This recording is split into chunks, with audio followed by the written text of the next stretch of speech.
نحمده ونصلي ونسلم على رسوله الكريم وعلى آله وأصحابه أجمعين. أما بعد فأعوذ بالله من الشيطان الرجيم. بسم الله الرحمن الرحيم. إن الذين يلحدون في آياتنا لا يخفون علينا. صدق الله العظيم. اللهم صل على روح محمد في الأرواح وصل على جسد محمد في الأجساد وصل على قبر محمد في القبور.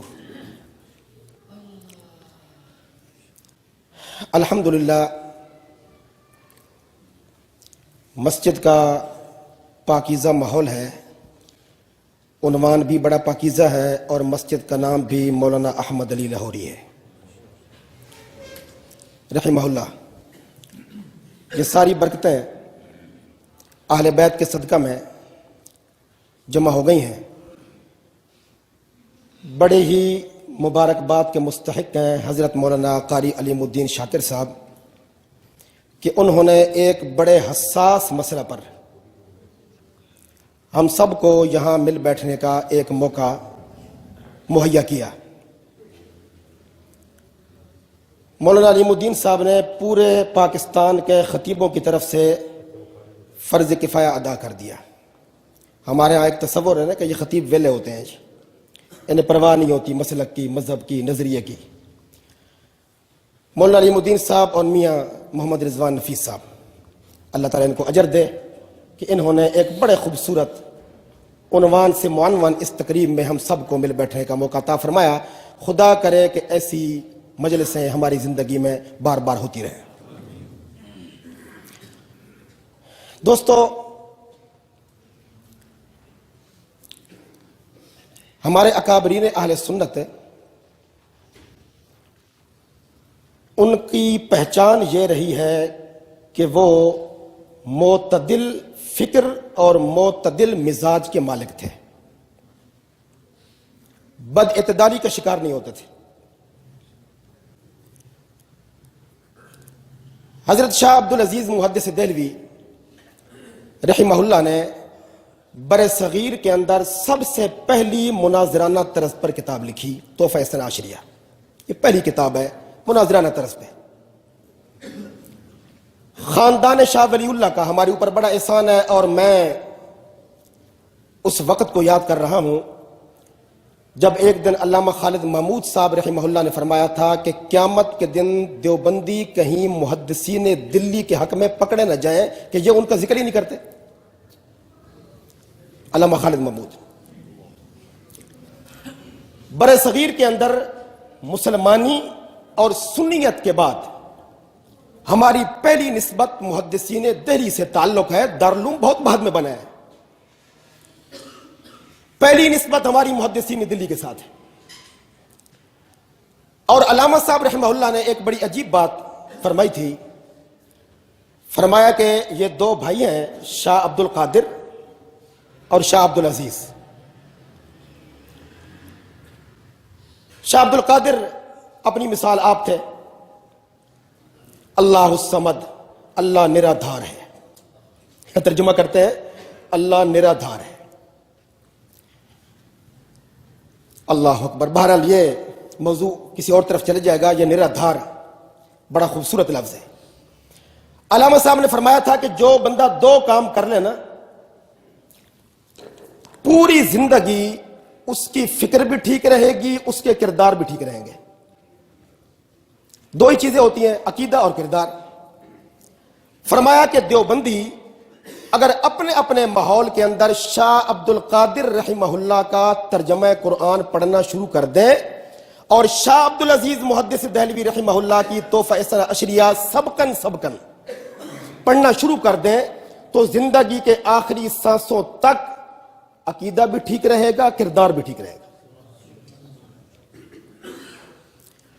ایک شیعہ عالم گزرے ہیں یہاں وسر پورہ میں، 62 میں فوت ہو گئے تھے۔ ان کا نام تھا محمد طیب الجزائری۔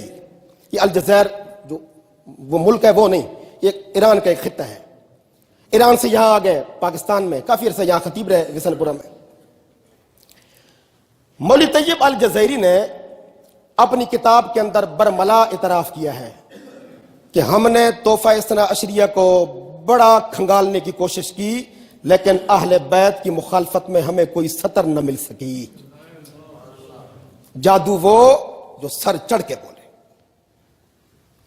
شاہ عبد العزیز محدث دہلوی رحمہ اللہ نے تحفہ اثنا عشریہ لکھی، اس کے بعد ہمارے دارالعلوم کے اسلاف محدثین دہلی کے وارث بنے الحمدللہ۔ امام الکبیر مولانا محمد قاسم نانوتوی رحمہ اللہ نے ہدیۃ الشیعہ لکھی۔ حضرت مولانا رشید احمد صاحب گنگوہی رحمہ اللہ نے ہدایات الشیعہ لکھی۔ حضرت مولانا خلیل احمد صاحب سہارنپوری رحمہ اللہ نے ہدایات الرشید لکھی، اور المطرقۃ الکرامہ مولانا احمد رضا خان صاحب کے پاس ایک بندہ گیا کہ یہ جو رافضیوں کا عقیدہ امامت ہے نا، اس پر ہمیں کتاب چاہیے، تو انہوں نے فرمایا تھا کہ 1000 روپے ایڈوانس دے دو۔ مہنگائی کا دور تھا نا، یہ کوئی بری بات نہیں ہے، پیسے کی ضرورت تو پڑتی ہے نا ہر جگہ۔ انہوں نے فرمایا تھا کہ 1000 روپے ایڈوانس دے دو مولانا احمد رضا خان صاحب۔ بھئی کتابیں خریدنی پڑتی ہیں، بڑے معاملات ہوتے ہیں، تو 1000 روپے، یہ بات ہے 1897 کی۔ وہ بیچارہ پریشان ہو گیا کہ 1000 کہاں سے لوں۔ وہ حضرت مولانا خلیل احمد سہارنپوری رحمہ اللہ کے پاس آیا۔ شیخ المحدثین نے فرمایا 20 دن میں 1700 صفحات، جی ہاتھ کا لکھا ہوا مسودہ 1700 صفحات تھے، جو آج بھی ضخیم مطبوعہ جلد کے اندر موجود ہے۔ مولانا خلیل احمد سہارنپوری رحمہ اللہ نے ہدایات الرشید کے اندر یہ بات لکھی ہے کہ اس عالم کو سنی کہنے کا حق ہی نہیں جو حضرات ثلاثہ کا ذکر تو کرے، حضرت علی کا ذکر نہ کرے۔ اور آپ یقین فرمائیں، ایک عالم دین، میں ان کا نام نہیں لیتا، وہ بڑے معزز ہیں، وہ اپنے حلقہ احباب کے اندر بیٹھ کے بڑے فخر سے بتا رہے تھے، میں نے ابو بکر صدیق رضی اللہ تعالیٰ عنہ پہ جی 6 جمعے لگائے ہیں، حضرت عمر رضی اللہ تعالیٰ عنہ پہ 4 جمعے لگائے ہیں، حضرت عثمان رضی اللہ تعالیٰ عنہ پہ پورے 2 جمعے لگائے ہیں، اور جب علی کا ذکر آیا نا تو میں 15 منٹ سے آگے چل ہی نہیں سکا۔ انہوں نے پلے کیے، میں مسجد میں کھڑا ہوں، محراب میں کھڑا ہوں، خدا جھوٹ نہ بلوائے، انہوں نے تو پلے کیے۔ حضرت مولانا بجا فرمایا، مولانا اسماعیل محمدی مرحوم کامکی کے اندر خطیب تھے۔ عصر کی نماز پڑھ کے میں ان کے پاس بیٹھا تھا، ایک آدمی آیا، سفید ریش، بھاری بھرکم وجود، اور آتے ہی یقین جانے السلام علیکم۔ وعلیکم السلام۔ محمدی صاحب، اے علی پوری عمر شادیاں ہی کرتا رہے؟ الفاظ ہیں۔ سیالکوٹ کے ایک مصنف،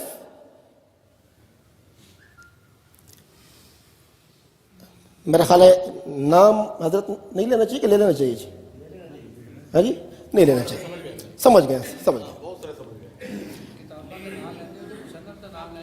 کوئی حرج نہیں ہے، گل ہوئی نا جی۔ حکیم محمود احمد ظفر صاحب، آج بھی مارکیٹ کے اندر کتابیں موجود ہیں۔ حکیم محمود احمد ظفر صاحب نے اپنی کتاب سیدنا علی کے اندر لکھا ہے، لوگ کہتے ہیں کہ علی کعبہ میں پیدا ہوئے، علی کی ماں نے کعبہ پلید کرنا تھا۔ جی یہ بات اگر کوئی شیعہ کہہ دے حضرت عمر کے بارے میں، ہم طوفان کھڑا کر دیتے ہیں، اس کا مطلب ہے علی ہمارے نہیں ہیں۔ بھائی حضرت علی رضی اللہ تعالیٰ عنہ کعبہ شریف میں پیدا ہوئے کہ نہیں ہوئے، یہ تو الگ بحث ہے نا، لیکن اخلاق تو ہونا چاہیے کہ نہیں؟ اگر کوئی بندہ دلیل کی بنیاد پہ کہتا ہے کہ جناب وہ پیدا نہیں ہوئے، ٹھیک ہے، دلیل کی بنیاد پہ کہتا ہے کہ جی پیدا ہوئے، ٹھیک ہے، رات چلتے ہوئے میراثی کو بھی کہہ دو نا کہ تیری ماں نے تجھے پیدا کرتے ہوئے جگہ پلید کی تھی، تو وہ بھی گریبان پکڑ لے گا، لیکن یہ بات حضرت علی کے بارے میں کہی گئی۔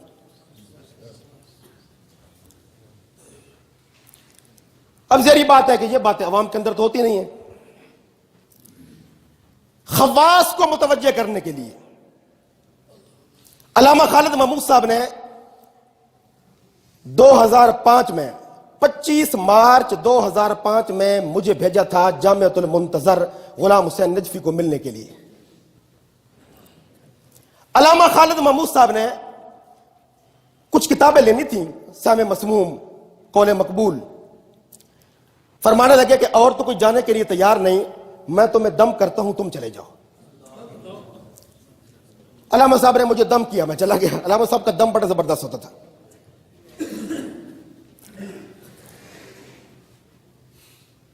وہاں ملاقات ہوئی، علامہ صاحب کے تجربات تھے، اللہ غنی کی رحمت کرے ہمارے اکابر کو۔ ہر گلیرا رنگ بوئے دیگر است، کس کس کو چھیڑیں کس کس کو چھوڑیں۔ علامہ صاحب فرمانے لگے کہ وہ بار بار نا حضرت ابو بکر کو گالیاں دے گا، برداشت کرنا ہے تم نے، وہ بار بار تمہارا امتحان لے گا، وہ تمہیں برانگیختہ اور مشتعل کرنے کی کوشش کرے گا، تو تم نے صرف ایک بات کہنی ہے، تم یہ کہنا کہ آپ کا اگر خیال ہو نا کہ میں رد عمل میں حضرت علی کو گالی دوں گا تو آپ کی خواہش انشاءاللہ کبھی پوری نہیں ہوگی۔ علامہ صاحب نے مجھے یہ بات رٹوائی، میں چلا گیا جی غلام حسین نجفی کے پاس، پورے 1.5 سے 2 گھنٹے، گرمیوں کا موسم تھا، کلاس میں پڑھا رہا تھا، میں وہاں چلا گیا۔ اس کی ٹیبل پہ 3 کتابیں پڑھی تھی۔ نمبر 1 مناظرہ باگڑ سرگانہ مولانا عبدالستار توسوی رحمہ اللہ۔ ہم تو آج اچھلتے ہیں نا، اور جی بزرگوں نے کیا کیا ہے، سیلاب آ گیا جی رافضیت کا، بزرگوں نے کیا کیا ہے، بزرگوں نے کیا کیا ہے یہ ان کے بزرگوں سے جا کے پوچھو۔ مناظرہ باگڑ سرگانہ ایک یہ پڑھی تھی۔ دوسرے نمبر پہ مولانا قاضی مظہر حسین رحمت اللہ علیہ کے والد ابو الفضل مولانا کرم الدین دبیر کی آفتاب ہدایت، یہ میں نے نجفی کی ٹیبل پہ دیکھی ہے۔ تیسرے نمبر پہ مولانا حیدر علی فیض آبادی رحمہ اللہ کی منتہل کلام۔ یہ جو مولانا حیدر علی فیض آبادی تھے نا، بڑی عجیب شخصیت تھی۔ یہ مولانا شاہ عبدالعزیز محدث دہلوی رحمت اللہ علیہ کے شاگرد تھے، اور انہوں نے رد رزق پہ کتاب لکھی ہے منتہل کلام، اور پہلے صفحے میں لکھا ہے خدا وہ وقت نہ لائے کہ اہل سنت صحابہ کے ذکر میں اہل بیت کو چھوڑ دیں۔ منتہل کلام کے پہلے ورق پہ۔ علامہ صاحب کی بات ٹھیک تھی، اس نے تھوڑی دیر کے بعد بکنا شروع کر دیا۔ غلام حسین نجفی نے مجھے کہتا تھا تم معاویہ خیل تو نہیں ہو، معاویہ خیل، ابو بکر خیل تو نہیں ہو، وغیرہ وغیرہ۔ جب کو 3-4 دفعہ اس نے گالیاں دی نا، تو میں نے کہا کہ جی میں اہل سنت ہوں، میں نے ٹیلی فون پہ آپ کو بتایا ہے، لیکن اگر آپ کا یہ وہم ہو نا، یہ خیال ہو کہ میں ابھی یہاں بیٹھے حضرت علی کو گالیاں دوں گا تو انشاءاللہ آپ کی خواہش کبھی پوری نہیں ہوگی۔ اس کے بعد اس نے آگے بات نہیں کی، میں کتابیں اٹھا کے آ گیا۔ حضرت مرزا مظہر جانے جانا رحمت اللہ علیہ فرمایا کرتے تھے، پوری زندگی میرے دل میں ایک وسوسہ رہا کہ کہیں حضرت علی کے حق میں مجھ سے کوتاہی تو نہیں ہوتی۔ محاسبہ تھا نا۔ فرماتے ہیں کہ میں بڑا پریشان رہتا تھا۔ ایک دن بھرے بازار میں ایک آدمی نے حضرت عائشہ کو گالی دی رضی اللہ تعالیٰ عنہ۔ مجھے غصہ آیا، تلوار میرے پاس ہوتی تھی، میں نے اس کو تلوار مارنے کے لیے اس کے اوپر یوں تلوار سونت لی۔ اس نے کہا علی کے صدقے چھوڑ دو، میرے ہاتھ سے تلوار گر گئی، مجھے یقین ہو گیا کہ ہاں میرے دل میں علی بھی ہے۔ اگر وہ علی کا واسطہ نہ دیتا تو میں شاید کبھی اس کو معاف نہ کرتا۔ مجھے یقین ہو گیا کہ میرے دل میں علی کی بھی محبت ہے۔ تو میرے دوستو، اب ایک طویل مدت سے دیکھا جا رہا ہے حضرت امیر معاویہ رضی اللہ تعالی عنہ کے دفاع کی آڑ میں حضرت امام حسن حسین رضی اللہ تعالی عنہما، حکیم فیض عالم صدیقی کی کتاب خلافت راشدہ اب دوبارہ چھپائی گئی ہے، اور تھا وہ غیر مقلد، ناسبی، خارجی، غیر مقلد تھا، لیکن بدبختی دیکھیے اس کی کتابیں چھپوا رہے ہیں دیوبندی۔ اور اس نے پتہ کیا لکھا؟ دل پہ ہاتھ رکھ کے سنیے. اس نے لکھا کربلا کا سفر کرتے ہوئے حسین کا دماغ ٹھکانے پہ نہیں تھا. نقل کفر کفر نباشت. علامہ صاحب کی بات آئی. علامہ صاحب فرمانے لگے کہ مولانا حق نواز صاحب جھنگوی رحمت اللہ علیہ انہوں نے تقریر کی چنوٹ میں. تو تقریر میں انہوں نے لوگوں کو کہا کہ بھائی میری جماعت میں شامل ہو جاؤ. ایسا کام پہلے کبھی نہیں ہوا. اخلاص میں انہوں نے کہہ دیا. نہیں جماعت بنی تھی. جلسہ ختم ہو گیا, میرے پاس آ گئے, کہنے لگے علامہ صاحب کوئی نصیحت کریں. تو علامہ صاحب اپنے مخصوص انداز میں فرماتے تھے, میں نے کہا میری نصیحت تو پچ جائے گی, میری نصیحت تو پچ جائے گی. تو مولانا حق نواز بہرحال بڑے آدمی تھے, اللہ ان کو غریق رحمت کرے. انہوں نے کہا جی حضرت میں آپ کے چمن علم سے کچھ پھول چننے کے لیے آیا ہوں, مجھے کوئی نصیحت کیجیے.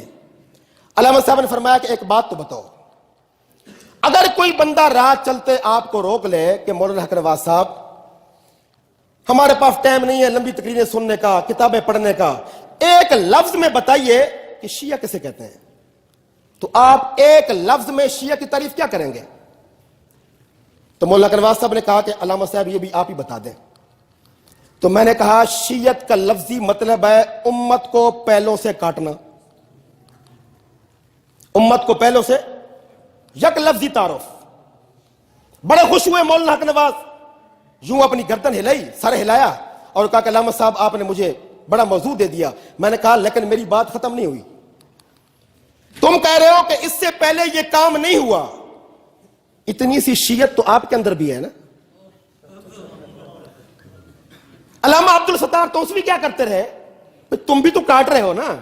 تو علامہ صاحب کا انداز, انی کو شیعت تو تھوڑے اندر بھی ہے نا. شیعت کا لفظی مطلب ہے امت کو پہلوں سے کاٹنا.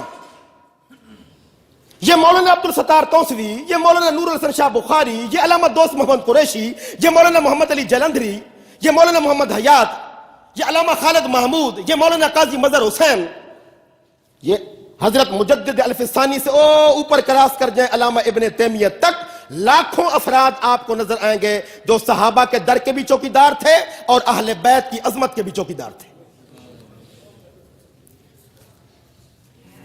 میں سمجھتا ہوں اہل دیوبند پر 5-7 بندوں کا بڑا احسان ہے. جب پاکستان بنا تو سب سے پہلی کتاب, بھئی دیکھیے نا, ہم ہیں اہل سنت والجماعت, ہمارا تعارف یہی ہے نا. خارجی کون ہوتے ہیں؟ جو حضرت علی رضی اللہ تعالیٰ عنہ کی بھی تکفیر کریں, حضرت عثمان رضی اللہ تعالیٰ عنہ کی بھی تکفیر کریں, اور حضرت امیر معاویہ رضی اللہ تعالیٰ عنہ کی بھی تکفیر کریں. رافضی وہ ہوتے ہیں جو سارے صحابہ کی تکفیر کریں چند ایک کو چھوڑ کے. ناسبی وہ ہوتے ہیں جو حضرت امیر معاویہ رضی اللہ تعالیٰ عنہ کے دفاع کی آڑ میں بالخصوص امام حسن, امام حسین اور سیدہ حضرت فاطمہ الزہرا رضی اللہ تعالیٰ عنہ کی تنقیص شان کریں. مولانا محمد اشرف سیالوی بریلوی مسلک کے بڑے عالم تھے. یہ وہی تھے جنہوں نے مولانا حق نواز صاحب کے ساتھ مناظرہ کیا تھا جنگ میں 1979 میں. رد شیعت پہ اس کا بڑی گہری نظر تھی. یہ بیمار ہو گئے, یہاں شیخ زید اسپتال میں داخل تھے, تو میں ان کو ملنے کے لیے چلا گیا. ان کی ایک کتاب سے میں متاثر تھا, تحفہ حسینیہ, 3 جلدوں میں ہے, مولانا اشرف سیالوی کی. اشرف سیالوی صاحب نے وہاں موجود اپنے تمام علماء کو کہا دیوبندی بریلوی جھگڑے چھوڑ دو, دیوبندی اپنی صفوں کو پاک کریں, بریلوی اپنی صفوں کو پاک کریں, نہیں تو قیامت کے دن سارے خدا کے مجرم ہو گئے. بریلوی کیسے صفوں کو پاک کریں؟ ان کے اندر حضرت امیر معاویہ رضی اللہ تعالیٰ عنہ کے خلاف بہت کتابیں آ رہی ہیں بریلویوں کے اندر تفضیلیت کی آڑ میں, اور دیوبندی ادھر حضرت علی کے دفاع میں حضرت معاویہ کے خلاف کتابیں آ رہی ہیں, اور ہمارے اندر حضرت معاویہ کے دفاع میں یزید کی حمایت میں کتابیں آ رہی ہیں. یہ 2 کیمپ اس وقت بڑے خطرناک ہیں. دیوبندی بھی بریلوی بھی. اور اگر علماء کرام اپنی ذمہ داریوں سے آگاہ نہیں ہوں گے اور امت کی رہنمائی نہیں کریں گے، یہ ٹکراؤ اور تصادم میں، جس طرح مولانا علی مدین صاحب فرما رہے تھے، یہ ٹکراؤ میں جو عقیدے وجود میں آ رہے ہیں یہ بڑے خطرناک ہیں. محمود احمد عباسی نے جب کتاب لکھی خلافت معاویہ و یزید 1956 میں، تو علامہ خالد محمود صاحب رحمۃ اللہ علیہ نے فرمایا کہ میں چکوال گیا حضرت مولانا قاضی مظہر حسین رحمۃ اللہ علیہ کو ملنے کے لیے. تو میں نے قاضی صاحب کا ویسے جائزہ لینے کے لیے، جوانی کا دور تھا، 56 کا زمانہ تھا، میں نے کہا قاضی صاحب اگر شیعوں کی مخالفت میں ہم یزید کی تھوڑی بہت تعریف کر دیں تو حرج کیا ہے؟ علامہ صاحب جائزہ لیتے تھے نا شخصیت کا. اگر شیعوں کی مخالفت میں ہم یزید کی تعریف کر دیں تو نقصان کیا ہے؟ تو قاضی صاحب رحمۃ اللہ نے فرمایا کہ علامہ صاحب اگر چھیڑنا ہی ہے نا تو پھر حضرت علی کے خلاف کتابہ لکھو. اگر چھیڑ مذہب ہے نا، چھیڑ مذہب نہیں ہے، چھیڑ میں تو سارا کام خراب ہوا ہے. مولانا عنایت اللہ شاہ صاحب بخاری، مولانا غلام اللہ خان نے جو اشاعت التوحید جماعت بنائی تھی، بھائی بنائی تو اخلاص پر تھی نا. جب جماعت بنا رہے تھے تو اس وقت نیت میں فطور نہیں تھا، لیکن کہنے لگے کہ یار بریلویوں کو چھیڑنے کے لیے کہہ دو کہ مردے نہیں سنتے، 4 دن کے بعد کہہ دو کہ حضور بھی نہیں سنتے، تو حرج کیا ہے؟ چھیڑ خانی کا نقصان آج تک ہمیں اٹھانا پڑ رہا ہے. یہ صرف ٹکراؤ میں، جب کوئی چیز ٹکراؤ میں وجود میں آتی ہے، تصادم میں وجود میں آتی ہے. دیکھیے قرآن کیا کہتا ہے، وقالت الیہود عزیر ابن اللہ وقالت النصارى مسیح ابن اللہ. یہودی کہتے ہیں عزیر اللہ کے بیٹے ہیں، اور جواب میں عیسائیوں نے کیا کہا؟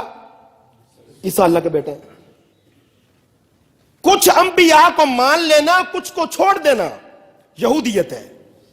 کچھ نبیوں کو مان لینا، کچھ کو چھوڑ دینا یہودیت ہے. سارے انبیاء کو ایک نظر سے دیکھنا، لا نفرق بین احد من رسلی، یہ اسلام ہے. اسی طرح کچھ صحابہ کو ماننا، کچھ کو چھوڑنا رافضیت ہے. کچھ کو ماننا، کچھ کو چھوڑنا خارجیت ہے. کچھ کو ماننا، کچھ کو چھوڑنا ناسبیت ہے. اور سب کے جوتوں کو سر پہ رکھنا اہل سنت والجماعت.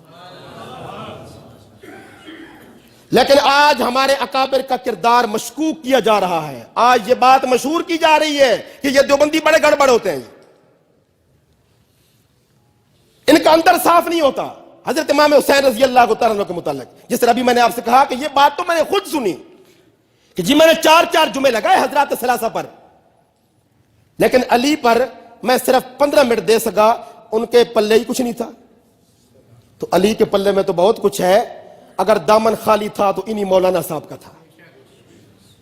علی کے دامن میں بہت کچھ ہے. ہم آپ تمام حضرات سے گزارش کرتے ہیں بڑی حکمت کے ساتھ، دانائی کے ساتھ، نئی جماعت، میری ایک تجویز ہے، نئی جماعت بنانے کی ضرورت نہیں. جو پہلے بن گئی ہیں انہی کو پاک کر لیں، یہی غنیمت ہے.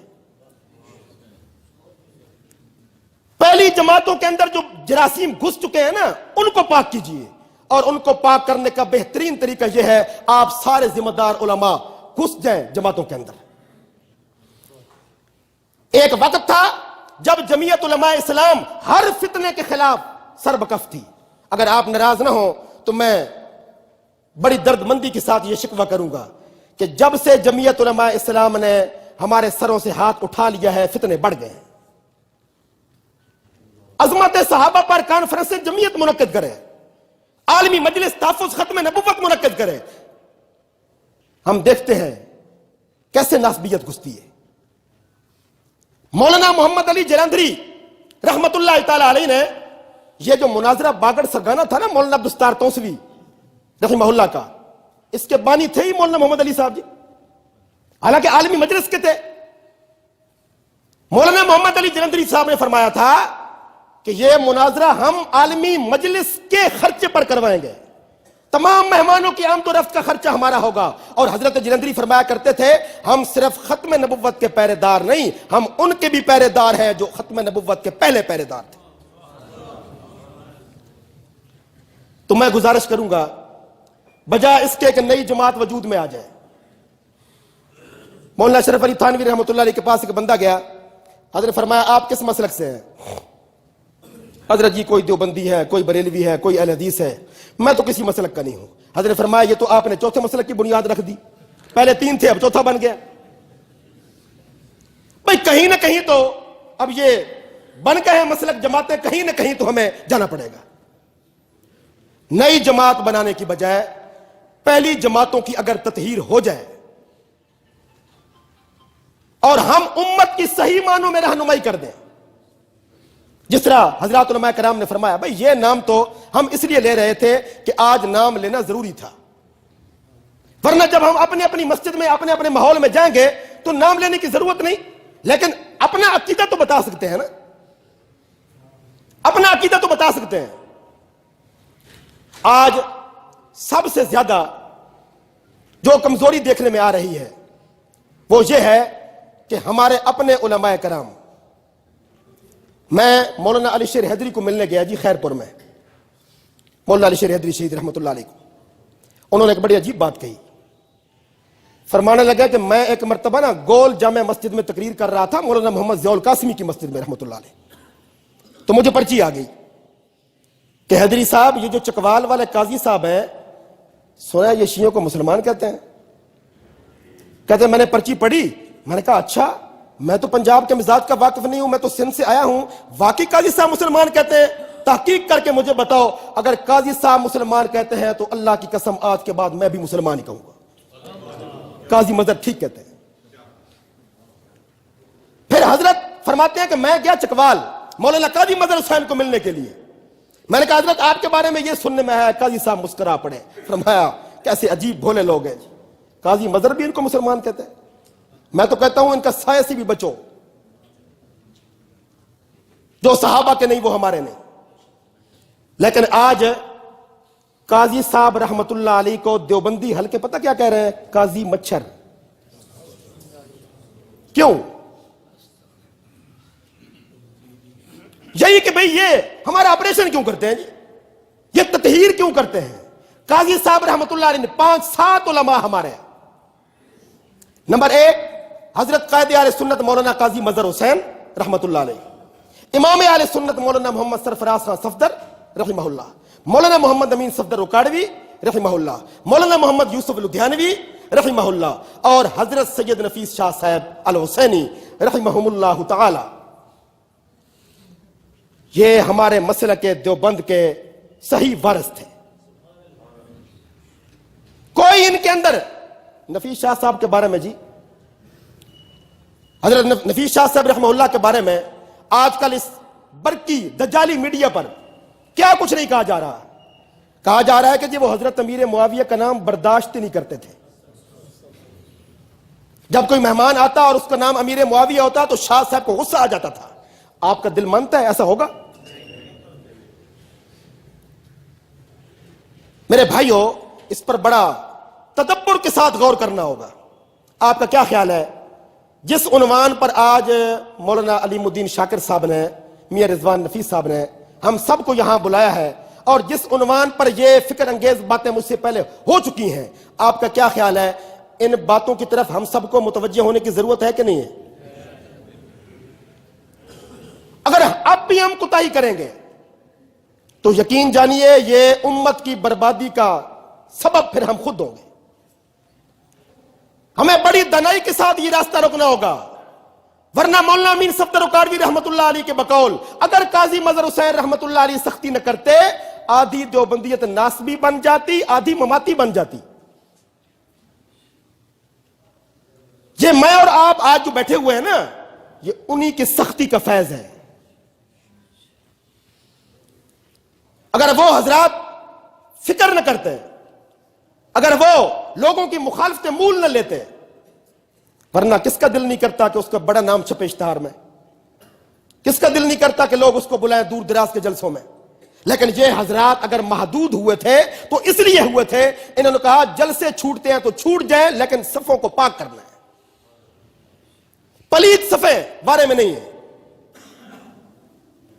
تو میں عرض کروں گا آخری 1-2 منٹ کہ بالفرض ساتھیوں کے ذہن میں کوئی ایسی بات ہو کہ ایک نظم بنانا چاہیے، جماعت بنانی چاہیے. اگر جماعت بنائیں گے نا تو پہلے 2 سال پتہ کس پہ لگیں گے؟ یہ جنرل سیکرٹری ہوگا، یہ امیر ہوگا، یہ خزانچی ہوگا. ان 2 سال میں جو بیچارے مجھ جیسے فوت ہو جائیں گے کمزور لوگ، خدا جانے کس کھاتے لگیں گے. ان بکھیڑوں میں مت پڑیے. میرا مشورہ ہے جو جماعتیں پہلے موجود ہیں، جمعیت علماء اسلام، عالمی مجلس تحفظ ختم نبوت، تاریخ خدا میں اہل سنت والجماعت، اہل سنت والجماعت، تبلیغی جماعت، یہ سارے ہماری ہیں نا. یہ ہمارے اکابر کی جماعتیں ہیں، یہ ہمارے اسلاف کی جماعتیں ہیں.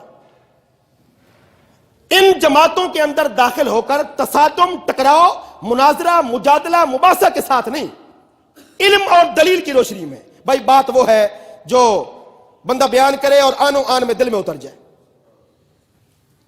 چکوال کے اندر ایک علاقہ ہے دیدوال، وہاں 1980 کے عرصہ میں ایک ذاکر صاحب وارد ہوئے اور انہوں نے کہا کہ میں قاضی مظہر صاحب سے بات کرنا چاہتا ہوں. جلسہ تھا، قاضی صاحب بھی گئے ہوئے تھے. ملنے کے لیے آ گیا اور کہتا ہے قاضی صاحب آپ صحابہ حق چار یار تو بڑا کرتے ہیں، اہل بیت کا ذکر کیوں نہیں کرتے؟ قاضی صاحب رحمۃ اللہ علیہ نے جواب دیا کہ آپ نے اچھا سوال اٹھایا، سوال کرنا چاہیے. آپ کو پتہ تو ہے نا کہ آپ کس کو ملنے کے لیے آئے ہیں؟ کہتا جی آپ کو. قاضی صاحب میرا نام تو ہوگا نا. کہتا جی آپ کا نام ہے مظہر حسین. تو فرمایا یہ حسین کون تھا؟ تو اس کو تو اب خارش لگ گئی نا ادھر ادھر. ہے جی، ہمارے بزرگوں کا یہی کمال ہوتا تھا کہ وہ خارش پیدا کر دیتے تھے. اب اس کو لگ گئی خارش، نہ آگے کا نہ پیچھے کا. قاضی نے فرمایا بھی آپ نے اعتراض کیا نا کہ جی آپ اہل بیت کا ذکر، بندہ خدا، آخر یہ نام میرے ماں باپ نے رکھا ہے نا، تو میرے ماں باپ کے دل میں حسین کی محبت تھی. اگر کوئی اپنے دشمن کے نام پہ نام رکھتا ہے تو پوری ملت امامیہ میں ایک بندہ دکھاؤ جس کا نام یزید ہو. پوری ناسبیت میں ایک بندہ دکھاؤ جس کا نام یزید ہو. جب ہمارا نام حسن ہے، حسین ہے، ہماری بچیوں کے نام فاطمہ ہے، زینب ہے، رقیہ ہے، ام کلثوم ہے، تو پھر ماننا پڑے گا اہل سنت والجماعت ایسے معتدل لوگ ہیں جو صحابہ کو بھی مانتے ہیں، اہل بیت کو بھی مانتے ہیں. تو میرے بھائیو، اگر جمعے کے دن اکثر خطبہ حضرات بیٹھے ہیں، اگر جمعہ کے دن ہم ہر جمعہ یہ نہ ہو، اور ہو بھی نہیں سکتا، باتوں میں آخری 1-2 منٹ اگر ہم عصر حاضر کی ان فطروں کے تعارف پر لگا دیں. صبح کا درس قرآن تقریباً ہر مسجد میں ہوتا ہے الحمدللہ. صبح کے درس قرآن میں، یہ درس قرآن ایک ایسی چیز ہے، یقین جانیے اس راستے سے مودودیت پھیلی، اس راستے سے پرویزیت پھیلی، اس راستے سے غامدیت پھیلی. جو راستہ دشمنوں نے آ کر اختیار کیا اور ہماری صفوں میں گھس گئے اور ہمارے بندے اٹھا کے لے گئے اور قوموں کی قومیں گمراہ اور برباد کر دی، آج ہم نے خود وہ راستہ چھوڑ دیا ہے. فتنوں سے بچانے کے لیے بہترین فارمولہ درس قرآن ہے. درس قرآن سے بہتر کوئی چیز نہیں. تو اگر ہم روزانہ 1-2 منٹ اس موضوع پر لگا دیا کریں تو آپ کا کیا خیال ہے، فائدہ ہوگا کہ نہیں ہوگا؟ اگر ہمارے محلے کی، ہماری مسجد کے 1-2 مقتدی ہفتہ میں، 2 ہفتے میں، 3 ہفتے میں تیار ہو جاتے ہیں، ان کا ذہن بدل جاتا ہے، تو یہ گھاٹے کا سودا نہیں ہے. اور ہمارے علماء کرام، آپ ناراض نہیں ہوں گے انشاءاللہ، ہمارے علماء مطالعے کے ایسی مخالف ہیں جیسے مولانا اللہ وسیع قادیانیوں کے مخالف ہیں. یہ حضرت دس جانا جی، جس طرح مولانا اللہ وسیع صاحب مرزائیوں کے مخالف ہیں نا، ہمارے علماء کتاب کے ایسی دشمن ہیں. کتاب کو ہاتھ نہیں لگانا. اب آپ نے دیکھا تو ہے مولانا علیم الدین شاکر صاحب نے جو سانپ گھسایا ابن زیاد کی ناک میں، آج تک نہیں نکلا.